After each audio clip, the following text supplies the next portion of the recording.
Apa itu ikhlas? Dijelaskan oleh para ulama, ikhlas itu adalah huwa at-ta'arri amma dunallah, berlepas diri kepada selain Allah subhanahu wa ta'ala. Ai tasfiyatul amal, yaitu dengan membersihkan amal perbuatan an mulahadzatil makhluqin, daripada pandangannya makhluk. Jadi amal perbuatannya semata-mata karena Allah subhanahu wa ta'ala, dia berlepas diri kepada selain Allah. Apa yang dilakukan hanya untuk Allah subhanahu wa ta'ala, berlepas diri daripada pandangannya manusia. Jadi tujuannya melakukan sebuah amal itu bukan untuk dilihat sama manusia, bukan untuk dipuji oleh manusia, tapi semata-mata karena Allah subhanahu wa ta'ala. Dalam Al-Quran Allah subhanahu wa ta'ala berfirman, qul in tukhfu ma fi sudurikum aw tubduhu ya'lamhullah. Allah itu tahu apa yang disembunyikan oleh manusia dan apa yang dinampakkan oleh manusia. Katakanlah, jika kamu menyembunyikan apa yang ada dalam hatimu atau kamu memperlihatkannya, menampakkannya, pasti Allah mengetahui. Jadi manusia itu mau berbuat apapun Allah tahu. Kalau perbuatannya bungkusnya baik tapi niatnya nggak baik, Allah tahu. Kalau perbuatannya baik tapi niatnya bukan semata-mata karena Allah, Allah juga tahu. Nggak ada yang bisa disembunyikan daripada Allah subhanahu wa ta'ala. Wa ya'lamu ma fis samawati wa ma fil ardi, dan Allah itu maha mengetahui apa-apa yang ada di langit maupun di bumi. Wallahu ala kulli syai'in qadir, dan Allah maha kuasa atas segala sesuatu. Jadi amal perbuatan manusia itu dilihat sama Allah dalam hatinya, melakukannya semata-mata karena Allah atau karena ingin dilihat oleh manusia. Manusia mungkin nggak tahu kalau dia melakukan sesuatu agar dia dipandang, tapi Allah tahu. Nggak ada yang bisa tersembunyi daripada Allah subhanahu wa ta'ala. Dan dalam ayat-ayat yang lain banyak juga Allah subhanahu wa ta'ala menyebutkan tentang pentingnya ikhlas. Wad'uhu mukhlisina lahuddin. Kemudian dalam ayat yang lain Allah subhanahu wa ta'ala juga berfirman, huwal hayyu la ilaha illahu fad'uhu mukhlisina lahuddin. Kita diperintahkan untuk menyembah Allah subhanahu wa ta'ala dengan memurnikan, melakukannya semata-mata karena Allah subhanahu wa ta'ala. Fad'ullaha mukhlisina lahuddin walau karihal kafirun. Sembahlah Allah dengan memurnikan ibadah kepadanya meskipun orang-orang kafir tidak menyukainya. Nah, ini ayat-ayat di mana Allah subhanahu wa ta'ala memerintahkan kita untuk ketika beribadah kepada Allah mukhlisin, semata-mata karena Allah subhanahu wa ta'ala. Dalam hadis yang diriwayatkan oleh Sayyidina Umar ibn al-Khattab, Nabi SAW bersabda, innamal a'malu binniyat. Sesungguhnya setiap amal itu tergantung daripada niatnya. Fala tasihhu jami'ul ibadat asy-syar'iyyah illa biwujudin niyyah fiha. Tidak sah amal ibadah dalam syariat itu kecuali dengan adanya sebuah niat. Orang sholat nggak pakai niat nggak sah, puasa nggak pakai niat nggak sah. Setiap amal ibadah yang dilakukan dalam syariah itu diwajibkan dengan niat. Kemudian dalam hadis ini Nabi SAW mengatakan, wa innamal likulli imri'in ma nawa, dan sesungguhnya seseorang itu diganjar sesuai dengan apa yang dia niatkan. Fa innama ya'udu 'alal muslim min 'amalihi ma qasadahu minhu. Kembalinya atau pahala yang ia dapatkan, seorang muslim itu mendapatkan ganjaran daripada apa yang dia lakukan itu sesuai dengan tujuannya, sesuai dengan niatnya. Dan ini bisa menjadikan terkadang perbuatan yang bukan ibadah tapi dapat ganjaran daripada Allah Subhanahu wa taala kalau diniatkan ibadah. Seperti apa? Makan, minum, itu sebuah kebiasaan. Tapi kalau makannya niatnya untuk apa? Supaya mendapatkan kekuatan, supaya bisa lebih taat kepada Allah Subhanahu wa taala, dapat ganjaran. Kemudian ketika dia mandi, niatnya apa? Membersihkan tubuhnya supaya bisa mengamalkan bahwasanya kebersihan sebagian daripada iman, dan niat-niat yang lain, maka amal yang dia lakukan itu mendatangkan pahala daripada Allah Subhanahu wa taala. Kemudian dilanjutkan oleh Rasulullah, faman kanat hijratuhu, dan barang siapa yang hijrahnya ilallahi wa rasulihi, untuk Allah dan Rasulnya, fa hijratuhu ilallahi wa rasulihi, maka hijrahnya dia mendapatkan pahala daripada Allah Subhanahu wa taala dan Rasulnya.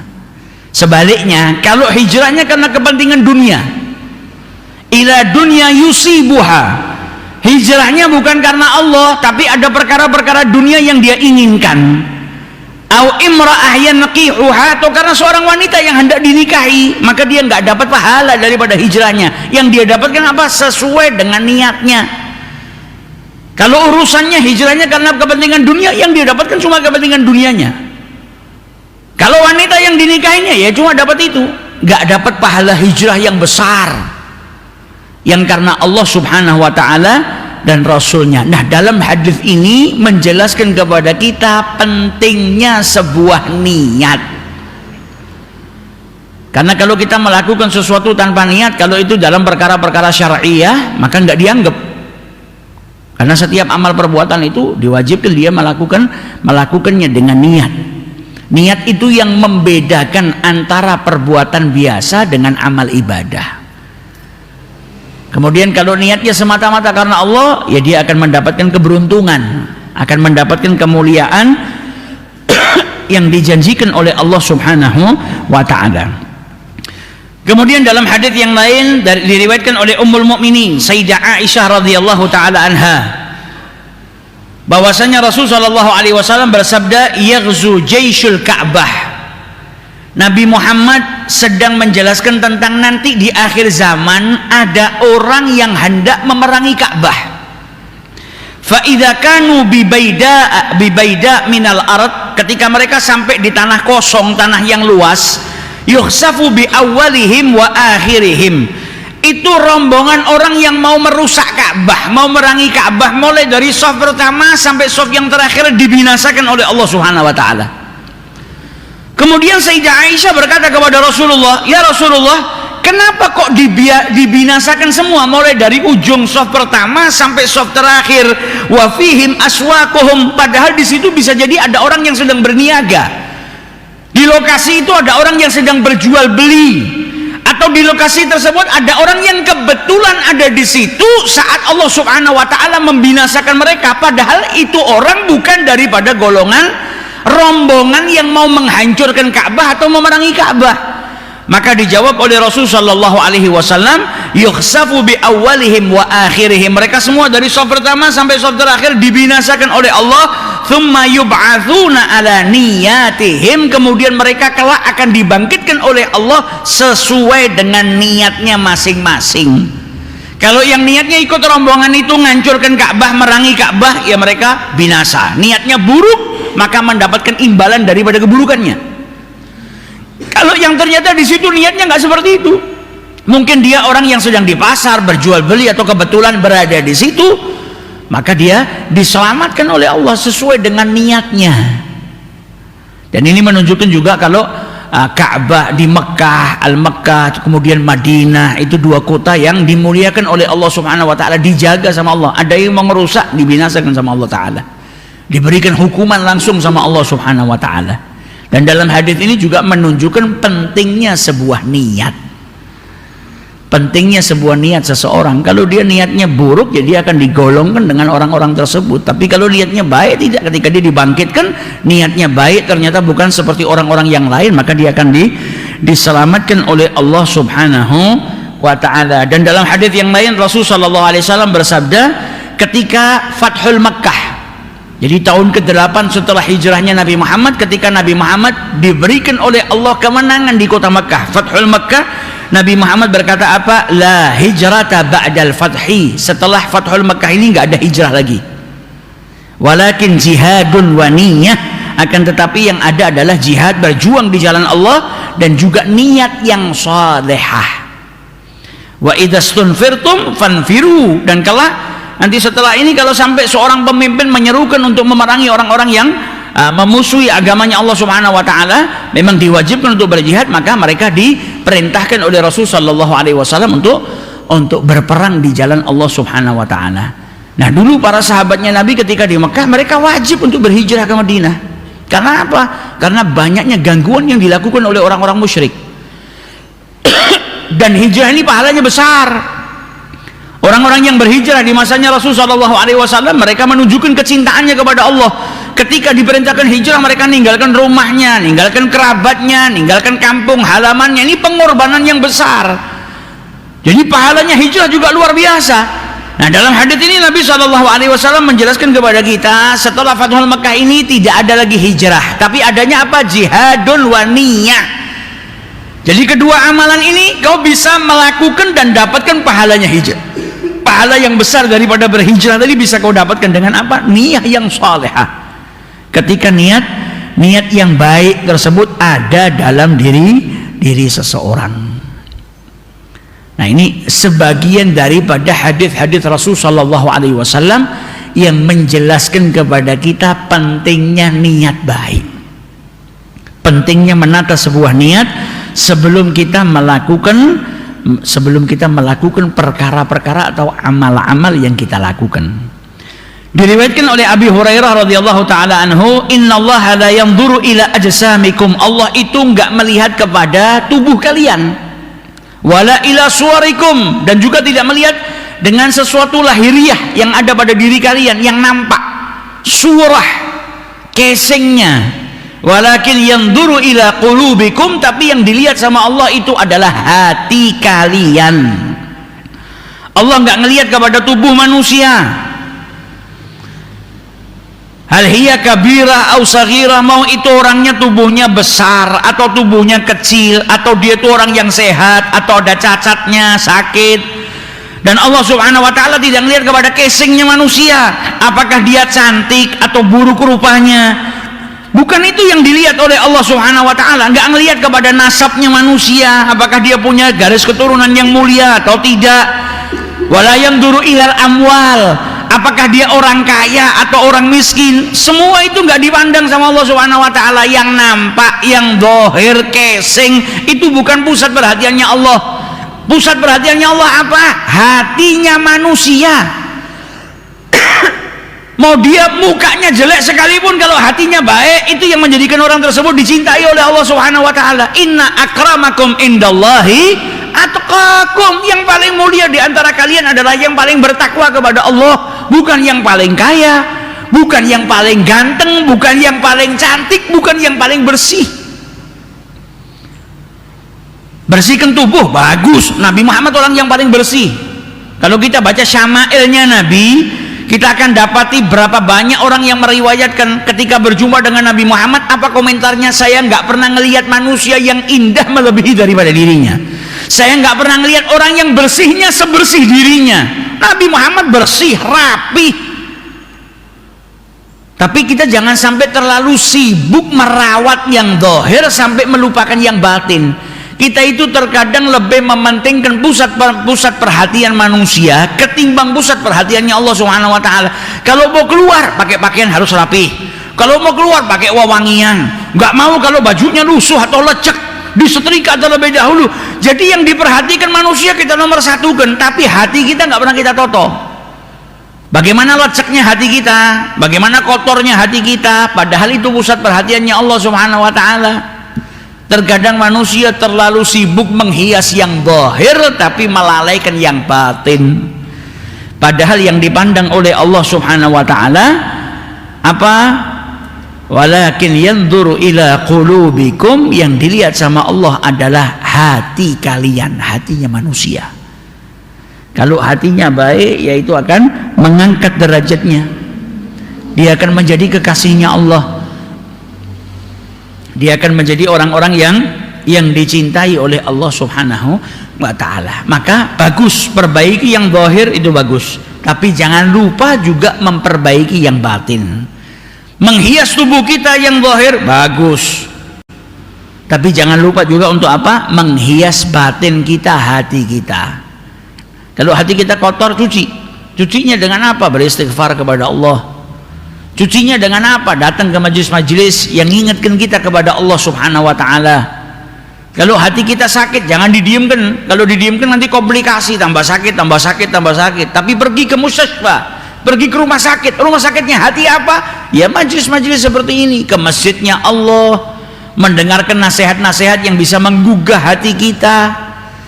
Digunakan hati kita untuk berzikir, mengingat Allah Subhanahu wa taala, baca Al-Qur'an, itu mustashfal qulub. rumah sakitnya hati. Supaya apa? Hati kita disembuhkan oleh Allah Subhanahu wa ta'ala. Kemudian diriwayatkan oleh Abi Musa al-Ash'ari, Nabi Muhammad pernah ditanya tentang seseorang yang berjihad di jalan Allah. Nah, ini orang ini tanya, ya Rasulullah, orang yang jihad di jalan Allah itu yang seperti apa? Karena ada orang yang berperang tujuannya apa? Untuk menampakkan kekuatannya. Ikut perang tapi yuqatilu lisyaja'ah.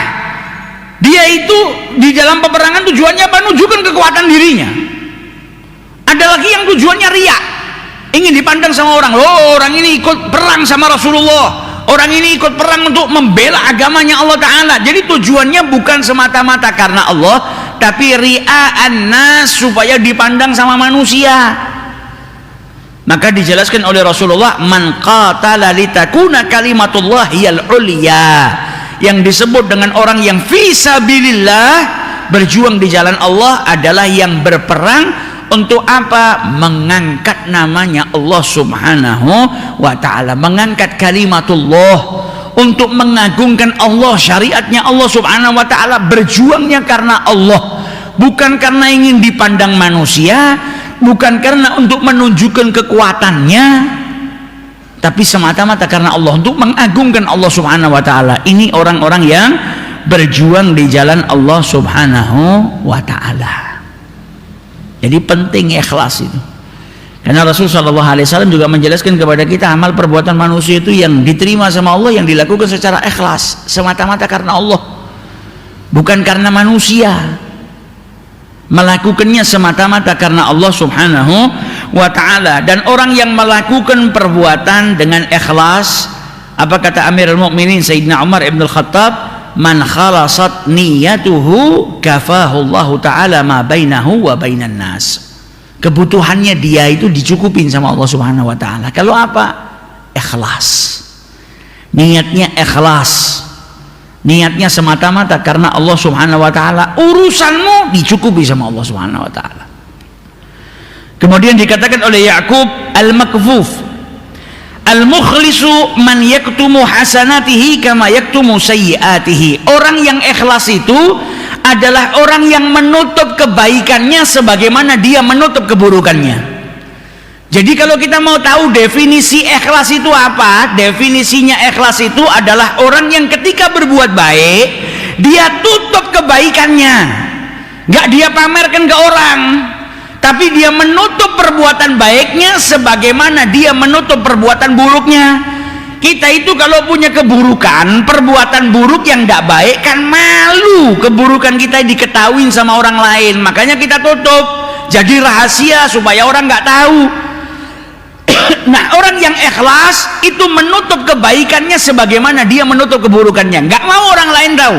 Ini urusan saya dengan Allah. Kalau orang lain tahu, saya takut nanti ada sifat riya masuk ke dalam diri saya. Kalau sudah ada riya, amal saya sia-sia. Maka dia takut amalnya binasa. Akhirnya apa? Dia tutup kebaikannya sebagaimana dia menutup keburukannya. Dulu di Madinahnya Rasul Sallallahu Alaihi Wasallam ada salah seorang wali besar, orang yang saleh, ulama besar, namanya Muhammad ibn al-Munkadir. Muhammad ibn al-Munkadir ini meriwayatkan, di Madinah itu dulu pernah musim kemarau panjang sampai gak turun hujan. Akhirnya penduduk Madinah itu melakukan sholat istisqa, minta diturunkan hujan sama Allah Ta'ala, tapi hujan gak turun-turun. Sampai pada suatu malam kata Muhammad ibn al-Munkadir, saya itu iktikaf duduk di masjidnya Rasulullah, gelap. Zaman dulu gak ada lampu, gelap. Di masjid saya duduk, saya berzikir, baca Al-Quran. Tidak lama masuk seseorang yang gak lihat Muhammad ibn al-Munkadir. Dia masuk, dia kira masjid kosong karena petang. Kemudian orang itu sholat. Selesai sholat dia ngangkat tangannya berdoa. Dia bersumpah kepada Allah Subhanahu wa ta'ala, minta supaya Allah Subhanahu wa ta'ala menurunkan hujan. Kata Muhammad ibn al-Munkadir, ajib orang ini. Dia bersumpah kepada Allah, minta supaya Allah menurunkan hujan. Padahal penduduk Madinah ini sudah berhari-hari mereka semua sholat istisqa, minta diturunkan hujan sama Allah, nggak turun-turun sampai hari ini. Nggak lama setelah orang itu berdoa, dia dengarkan doanya, ada suara, Dah lama turun hujan. Maka kaget Muhammad Ibnul Munkadir, hebat orang ini, doa minta sama Allah langsung diijabahi sama Allah Subhanahu wa taala. Dan setelah turun hujan orang itu malah nangis, ya Allah, man ana, siapa saya ya Rabb sampai kau kabulkan doa saya. Nangis dan kemudian bersyukur kepada Allah. Dia lanjutkan ibadahnya, sholatnya sampai menjelang waktu subuh. Selesai sholat subuh diikutin sama Muhammad Ibn Abdul Qadir Munkadir ini, dilihat mana rumahnya. Setelah dia tahu mana rumahnya, di keesokan harinya, di waktu pagi hari didatangi rumahnya. Ternyata orang tadi kerjaannya apa? Tukang sol sendal, tukang sol sepatu, jahit sepatu yang rusak, bersihkan dan lain sebagainya. Orang yang mungkin dianggap remeh sama penduduk Madinah, dan mungkin orang penduduk Madinah nggak ada yang kenal sama orang itu. Tapi orang itu orang yang dicintai sama Allah. Lau aksama alallahi la abarrah. Kalau bersumpah kepada Allah Subhanahu wa taala diijabahi. Permintaannya dikabulkan sama Allah Subhanahu wa taala. Maka Muhammad Ibnul Munkadir datangi rumah orang tersebut. Ketika orang tersebut diketuk pintu rumahnya, dibuka, kaget, yang datang Muhammad Ibnul Munkadir, ulama terkenal di Madinah. Ahlan wa sahlan ya Aba Abdullah, ada perlu apa? Apa yang bisa saya bantu? Kata Muhammad Ibnul Munkadir, tadi malam saya ada di masjid ketika kau berdoa sama Allah Ta'ala, kau minta diturunkan hujan dan Allah langsung mengijabahi doamu. Apa rahasianya?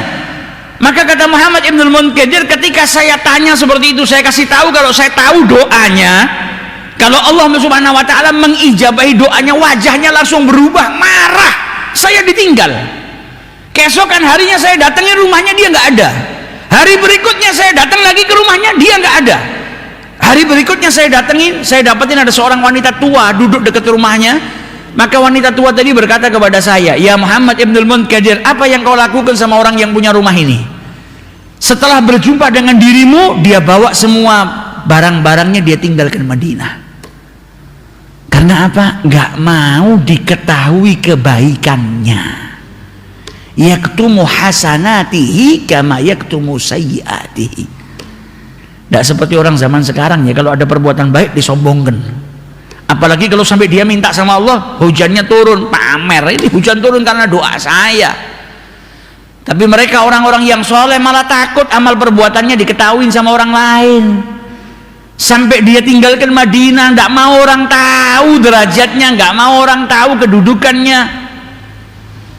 Nah, ini hebatnya orang-orang yang ikhlas melakukan segala sesuatu karena Allah Subhanahu wa ta'ala. Amalnya bukan karena manusia, tapi amalan perbuatannya semata-mata karena Allah Subhanahu wa ta'ala. Dan dikatakan oleh Abu Uthman, al-ikhlasu nisyanu ru'yatil khalqi.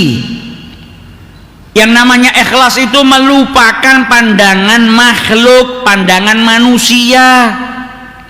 Bidawamin nadhari ilal khaliqi faqat, akan tetapi yang dia ingat hanya penglihatannya Allah Subhanahu wa ta'ala. Gak penting perbuatan saya dilihat sama manusia, gak penting perbuatan saya itu dipuji sama manusia, bukan itu tujuan saya.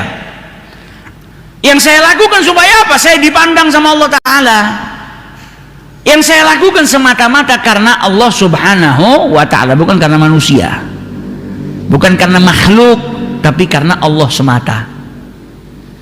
Dulu diriwayatkan ada salah seorang raja paling seneng dipuji, paling seneng kalau perbuatan baiknya itu dibicarakan sama orang. Orang semua menjadi buah bibir, oh dia berbuat begini, berbuat begini, dipuji sama orang itu senengnya luar biasa. Sampai suatu saat dia bangun masjid dan dia bilang sama penduduknya, nggak ada yang boleh nyumbang masjid ini. Saya mau bangun dengan harta saya. Tujuannya apa? Supaya dipandang sama orang. Masjid itu dibangun, dalam proses pembangunannya sudah dibikin nama. Jadi namanya dia yang ditaruh, Masjid Fulan Ibnu Fulan. Jadi dia tuh seneng kalau dipuji sama orang, amal perbuatannya diketahui sama orang, senengnya luar biasa. Sampai yauminal ayam, orang ini tidur, raja ini tidur. Ketika tidur ngimpi, ada malaikat yang turun dari langitnya Allah Ta'ala. Itu papan nama yang namanya masjid, tertulis namanya dia, dihapus, diganti namanya seorang wanita, Fulanah binti Fulan. Bangun tidur kaget dia panggil ajudannya, coba lihat masjid yang saya bangun, papan namanya berubah nggak? Dilihat, nggak berubah, namanya dia. Oh, berarti ini cuma mimpi saja. Tidur lagi di hari berikutnya, mimpinya sama, ada malaikat turun dari langit, papan nama yang tadinya bertuliskan nama dirinya dihapus sama malaikat, diganti namanya perempuan. Bangun tidur kaget, merintah orang lagi, nggak berubah, tetap namamu, masjidnya Fulan bin Fulan. Coba carikan perempuan di kota ini yang namanya Fulanah binti Fulan. Sampai dapat, ternyata perempuan fakir miskin.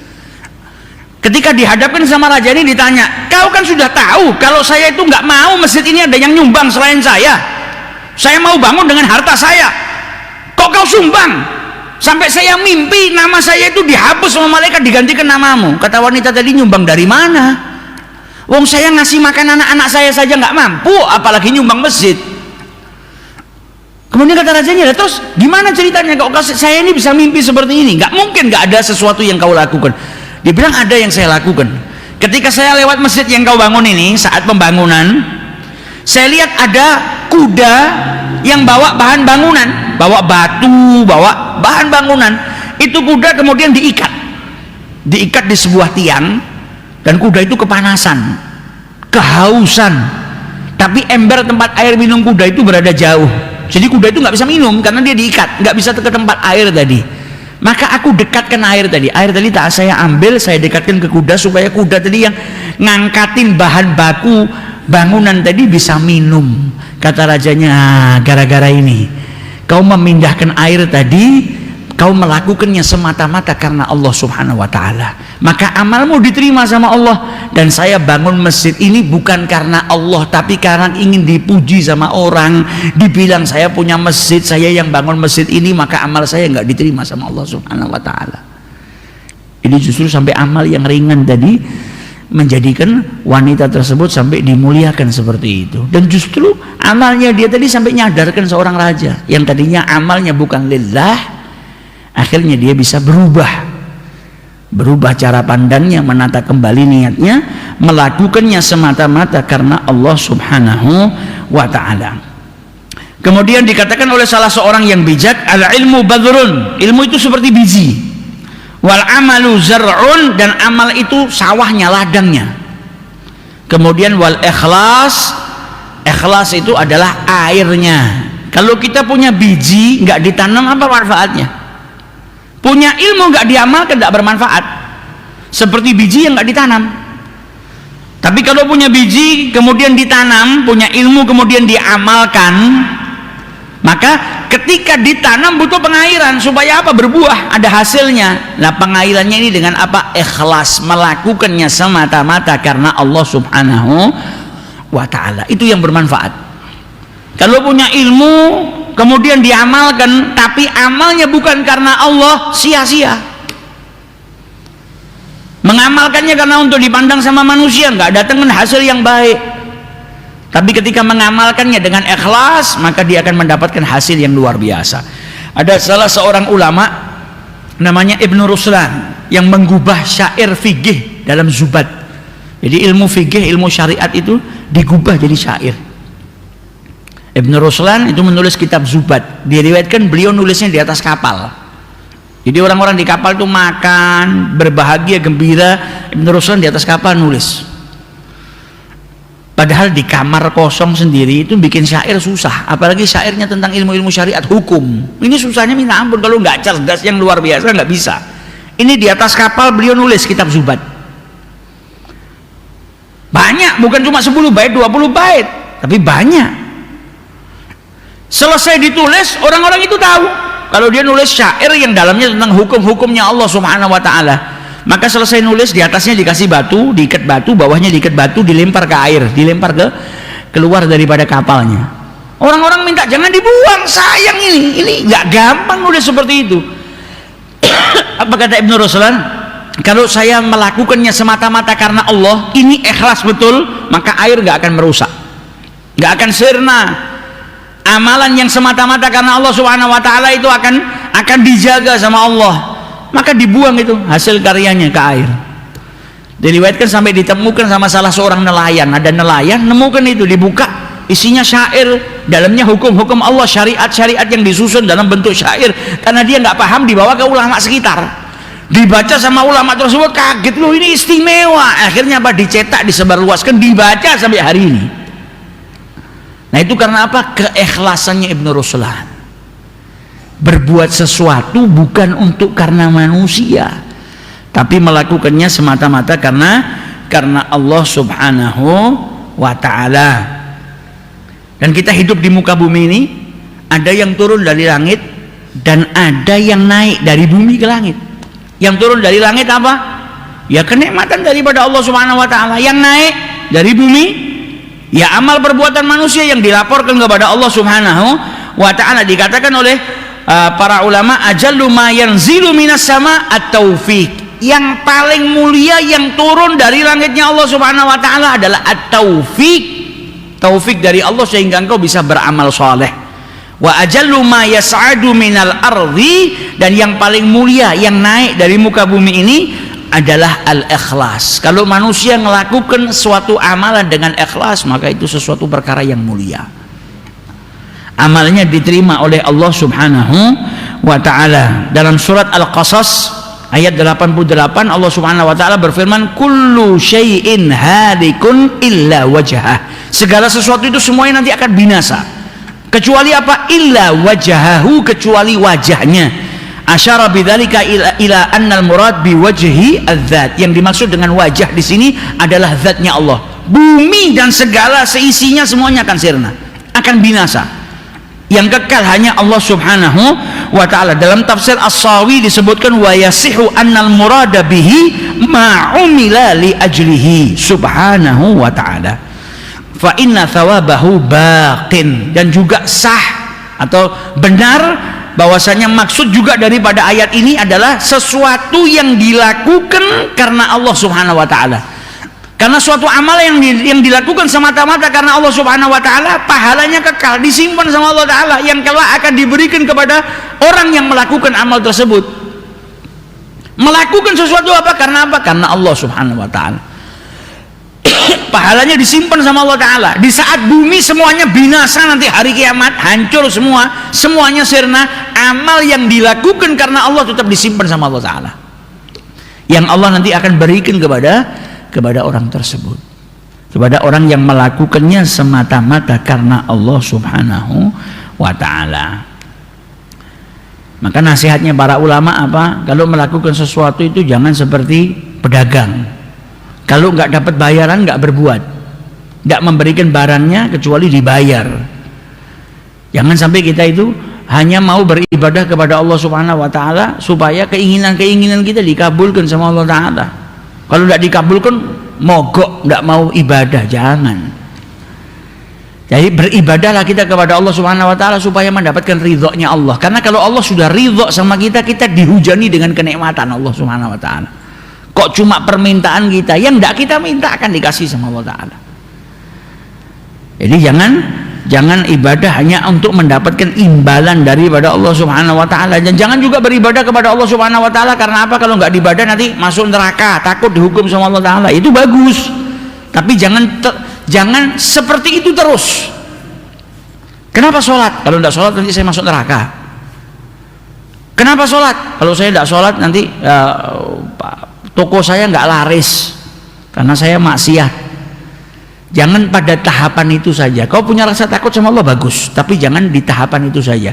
Tapi beribadahlah kepada Allah karena apa? Bentuk syukurmu kepada Allah. Saya itu dikasih nikmat, dikasih hidup, ya saya bersyukur dengan apa? Bertagarrub, beribadah kepada Allah. Saya ibadah untuk mencari apa? Ridhonya Allah Subhanahu wa ta'ala. Nah itu tujuan untuk beribadah. Ibadahnya untuk apa? Cari ridhonya Allah Subhanahu wa ta'ala. Beribadahnya untuk mendapatkan keridhaannya Allah Subhanahu wa ta'ala. Jadi bukan karena sesuatu. Dalam kitab Ihya Ulumuddin disebutkan riwayat dalam Zabur, Allah Subhanahu wa ta'ala itu mengomentari orang yang beribadah hanya karena surga dan neraka. Apa terus kalau surga sama neraka itu tidak saya ciptakan, saya nggak berhak untuk disembah. Nah ini teguran yang luar biasa. Ada orang mau beribadah kepada Allah, ingin masuk surga, bagus, Bukan tidak bagus. Kenapa kau beribadah? Saya takut masuk neraka. Bagus. Tapi jangan melulu kita pada derajat itu. Kita harus naik ke derajat yang lebih tinggi lagi. Beribadah karena apa? Mencari keridhaannya Allah Subhanahu wa taala. Nah, seandainya Allah Subhanahu wa taala enggak ciptakan surga, enggak ciptakan neraka, terus apa terus kita enggak menyembah Allah, enggak mau beribadah sama Allah? Kan tidak. Tetap Allah itu adalah zat yang wajib kita sembah, yang harus kita senantiasa bertagarub kepada Allah Subhanahu wa taala. Saya dikasih nikmat, tidak dikasih nikmat, ya saya tetap nyembah Allah, ya saya tetap bertagarub kepada Allah Subhanahu wa taala. Nah, itu ibadahnya orang-orang yang ikhlas. Tujuannya apa? Semata-mata karena Allah Subhanahu wa taala. Dan orang-orang soleh zaman dahulu, mereka nggak mau melakukan sesuatu kecuali ikhlas. Maka mereka menyembunyikan kebaikannya. Dan kalau melakukan amar perbuatan manusia disembunyikan, amar perbuatan yang baik disembunyikan, nggak mau diketahui sama orang. Karena apa? Riya itu merusak amalnya manusia. Dan setan itu terus akan ganggu manusia supaya berbuat sesuatu bukan karena Allah, tapi karena ingin dipandang, karena makhluk, karena manusia. Makanya mereka sampai disebutkan karena as-salafu yakrahuna italatus sujud amamal khalq khaufan minar riya. Orang-orang saleh zaman terdahulu itu, mereka kalau sujud nggak pernah lama kalau depan orang. Mereka nggak mau lama-lama sujud di hadapan khalayak, takut ada riya. Tapi kalau sudah di rumah sholatnya sendiri, sujudnya lama.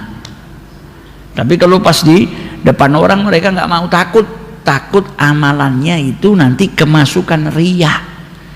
Akhirnya amalannya nggak diterima oleh Allah Subhanahu wa ta'ala. Itu takutnya mereka sampai seperti itu.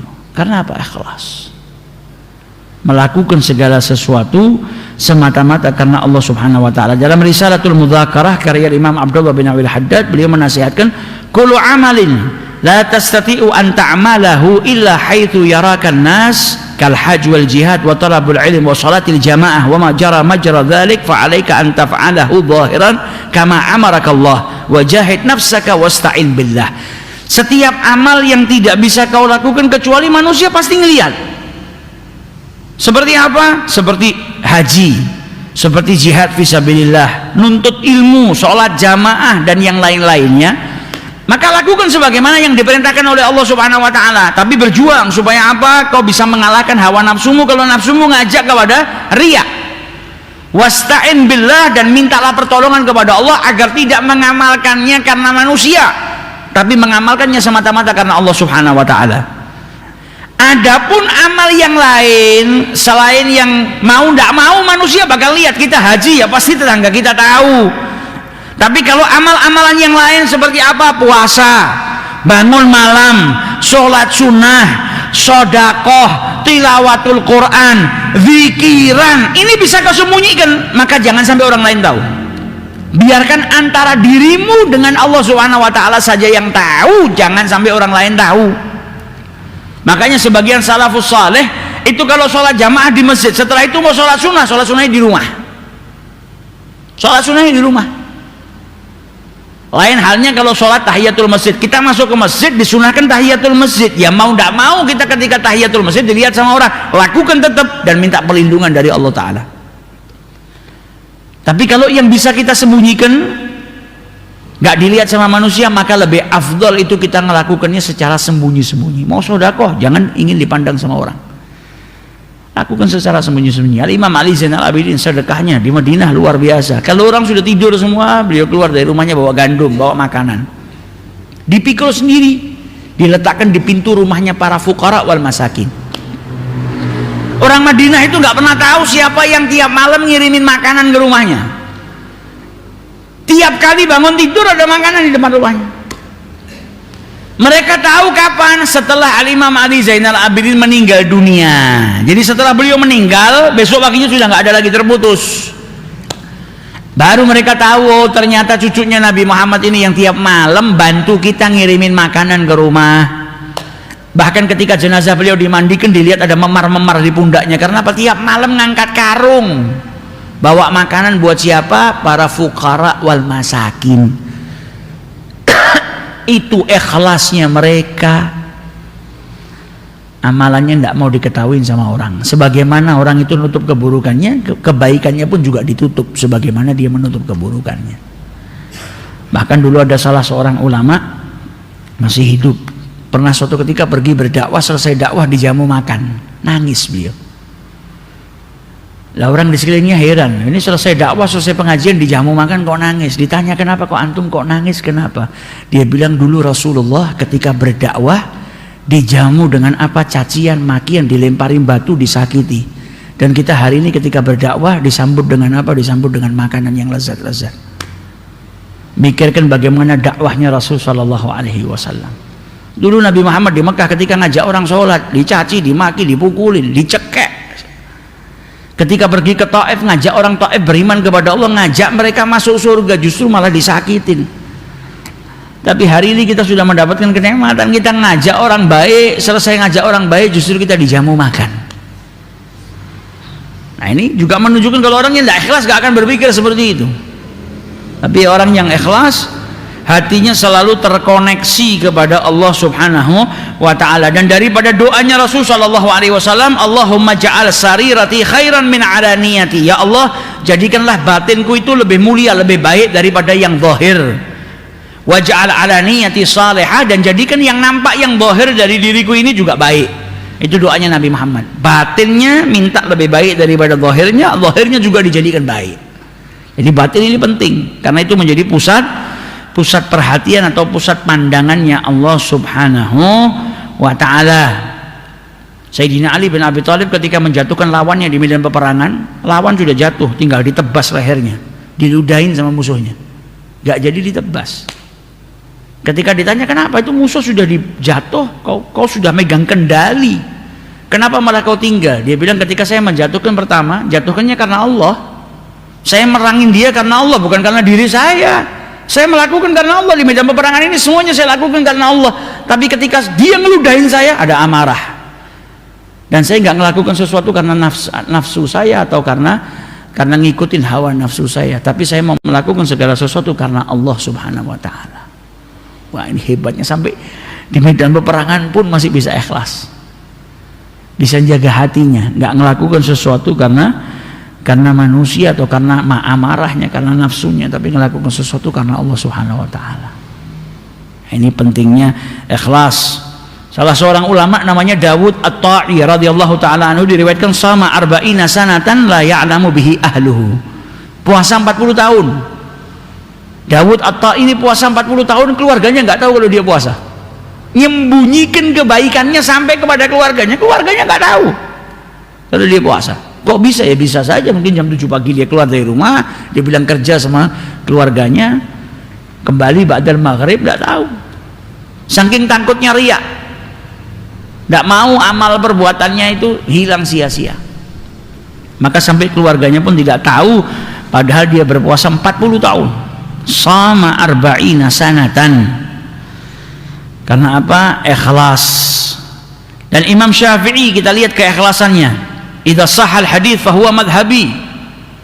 Kalau hadis baik benar, fahuwa madhhabi. Dan Imam Syafi'i dalam ucapannya beliau mengatakan wadittu annal khalqa ta'allamu hadzal ilma. Aku berharap manusia itu mempelajari ilmu ini, tapi tidak menisbatkan ilmu itu kepada saya. Jadi Imam Syafi'i itu nggak berharap atau nggak ingin dikatakan ini ijtihadnya Syafi'i, nggak cari nama Imam Syafi'i, melakukannya semata-mata karena Allah. Justru beliau berharap nggak dinisbatkan kepada dirinya. Bahkan dikatakan, beliau itu mengatakan kalau saya sedang berdiskusi dengan orang lain, maka saya harap lawan diskusi saya itu yang benar. Kebenaran itu Allah munculkan bukan dari saya, tapi dari lawan diskusi saya. Kita sekarang kalau diskusi sama orang maunya menang sendiri. Wah, aku yang paling benar, gue salah. Tapi Imam Syafi'i sebaliknya, setiap kali berdiskusi dengan orang, lau nadhartu ahad, aku itu kalau berdiskusi dengan seseorang, aku berharap apa? Ayyudhirallahul haqqa ala yadaihi. Aku berharap kebenaran itu muncul daripada lawan diskusiku, bukan dari dirinya. Ini kan menunjukkan ikhlasnya luar biasa. Gak penting yang benar saya atau dia, gak penting. Gak harus saya yang ditunjuk, kebenaran itu datang dari saya. Bahkan dari lawan diskusi saya nggak apa-apa. Karena apa? Melakukannya semata-mata karena Allah, bukan ingin dibilang paling pinter, paling pandai, paling soleh atau paling apa.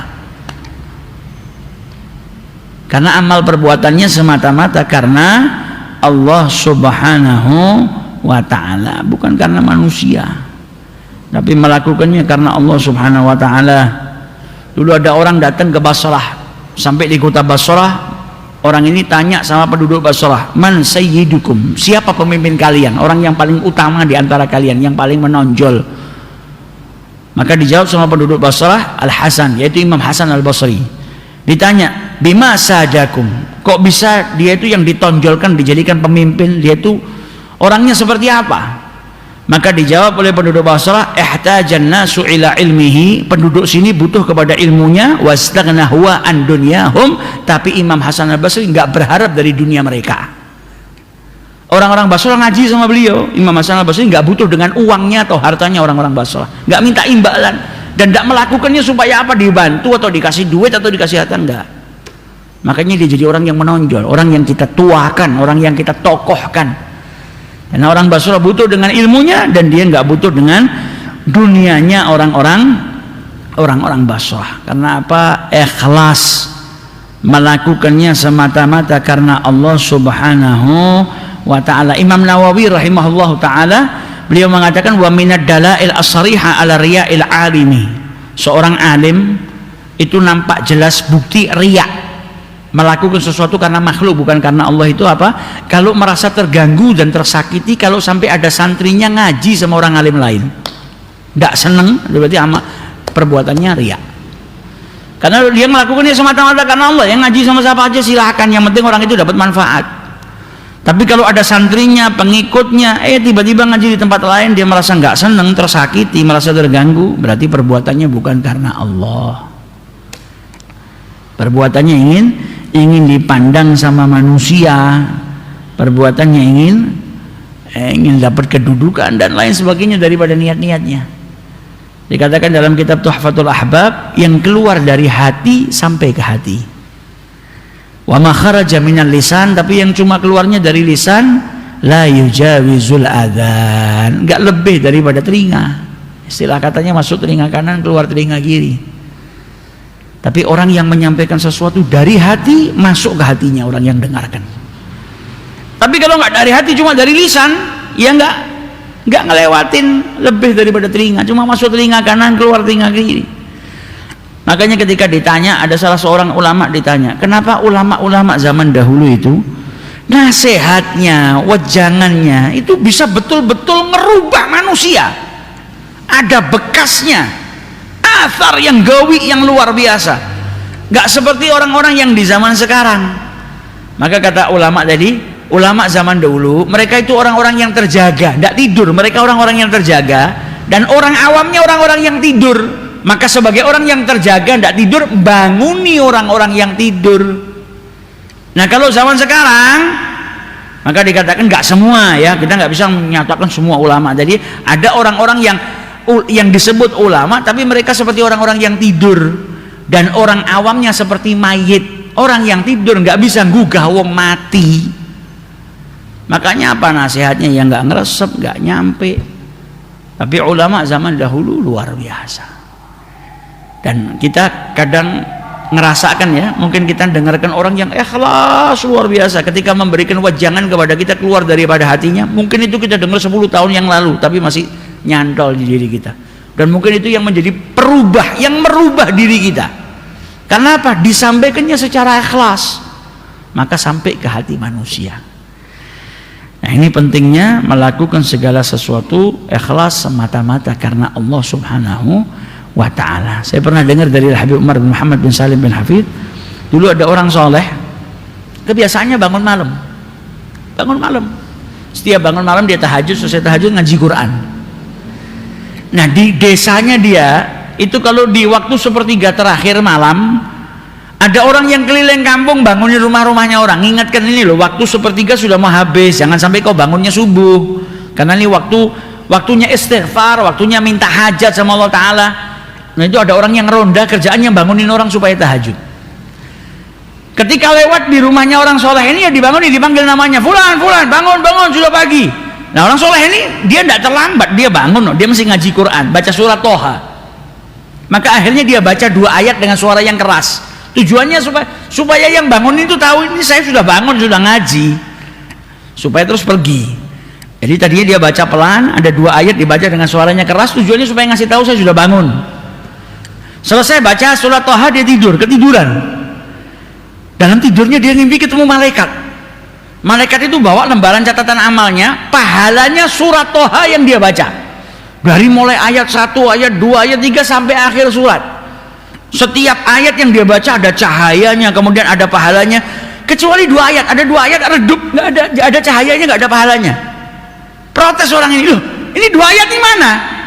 Loh, kau belum baca kok? Loh, sudah baca saya baca kok tidak ada pahalanya? Enggak, belum kau baca. Loh, saya sudah baca semuanya, 1 surat ini saya baca semuanya. Enggak, kau belum baca. Tadi kau bacanya 2 ayat ini bukan karena Allah, tapi karena orang yang bangunin kau tadi.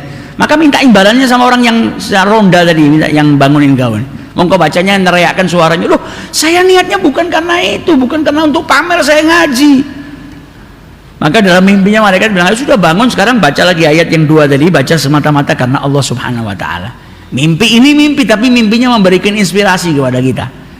Kalau melakukan sesuatu karena Allah itu penting, dan menghindar tidak melakukan sesuatu karena manusia, karena kalau kita melakukan sesuatu karena manusia, akhirnya menjadi amal ibadah kita nggak diterima sama Allah Subhanahu wa taala. Semoga kita dijadikan orang-orang yang ikhlas melakukan segala amal ibadah semata-mata karena Allah Subhanahu wa taala. Wallahu a'lam.